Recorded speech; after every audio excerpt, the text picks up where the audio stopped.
సూర్యబాబు అండి, చెదరాడ గ్రామం అండి మాది. నేను కాకినాడ జిల్లా అండి. తిరుపతి గ్రామంలో ఒక 2 ఎకరాల వ్యవసాయం చేస్తున్నాను సార్. నేను చేస్తుంటే నేను ఎప్పుడు గోదావరి డిఏపి వేసేవాడిని సార్. బస్తాలు తెచ్చి వేసేవాడిని అండి.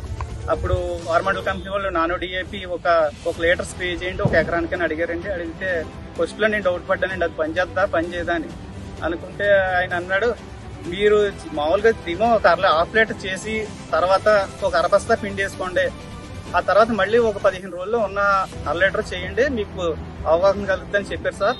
చెప్తే నేను లిక్విడ్ స్ప్రే చేశాక అరబత్తా వేసానండి. చేశాక చాలా బాగుందండి. అక్కడ ఉన్న రైతులు ఒక సందేశం అందించారండి, ఆ అరబత్తా కూడా వాడవలసిన అవసరం లేకుండా దానిలో ఉత్తి లిక్విడ్ చేస్తే మేము అందరూ కూడా వాడతాం, బాగుంటుంది, రిజల్ట్ చాలా బాగుందని చెప్పారు సార్. మేము ఇదే వాడతాం సార్. మాకు పూర్తి రిజల్ట్ వచ్చింది సార్.